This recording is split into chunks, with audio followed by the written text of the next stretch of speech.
Ministra, buenos días. Buenos días. La quiero llevar a otro tema y tiene relación con este pinchazo de las comunicaciones telefónicas de Miguel Crispi cuando era asesor de la presidencia. En ese sentido, esta conversación, el contenido de la misma, confirma que la ex senadora Allende sí tuvo una injerencia y que sí habría presionado la compraventa. Quería preguntarle si ustedes como ejecutivo estaban en conocimiento de ese interés o de esa presión que había detrás de esto. A ver, el abogado de Miguel Crispi ya se refirió a esta materia.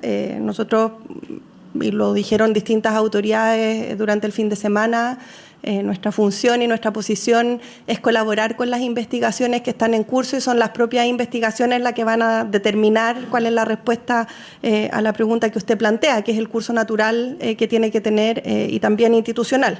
Junto con eso, y a propósito de las escuchas, también lo hemos dicho en otras oportunidades, una medida intrusiva que no es cualquiera y no nos corresponde a nosotros pronunciarnos respecto de sus justificaciones. Eso es algo que le compete a la Fiscalía y a tribunales, y nosotros como gobierno, como lo hemos dicho desde el comienzo, estamos en la posición de colaborar con la justicia, de entregar todos los antecedentes y de que sean los canales institucionales los que determinen cuáles son las responsabilidades.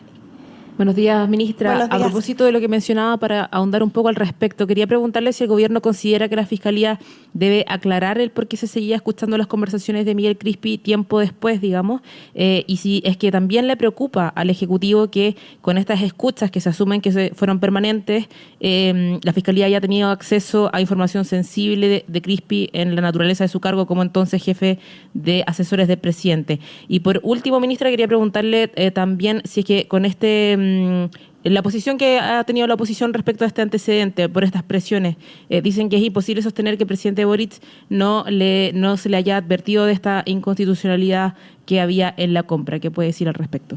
A ver, la Fiscalía y los tribunales son poderes autónomos y por lo tanto no nos corresponde a nosotros como gobierno ni pedir explicaciones ni dar explicaciones por los actos que ellos determinan, ¿verdad?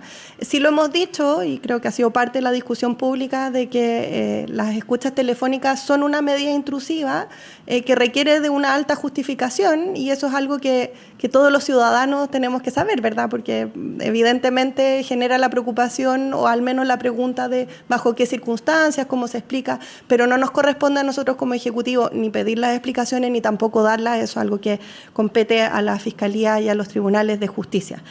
Y respecto de lo segundo, a ver, hemos hablado durante meses de esta materia. Nosotros estamos colaborando con las distintas instancias, el proceso que está llevando adelante la Fiscalía, el sumario en bienes nacionales, la Comisión Especial Investigadora, y esas son las instancias donde se tendrá que determinar las responsabilidades si es que las hubieran, ¿verdad? En el marco institucional de lo que señala nuestro derecho administrativo, nuestro derecho penal y la normativa vigente.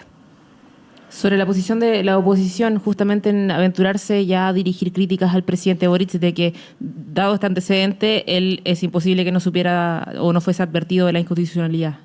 A ver, la oposición toma cualquier nuevo antecedente, acción o filtración para emitir acusaciones a las distintas autoridades de gobierno.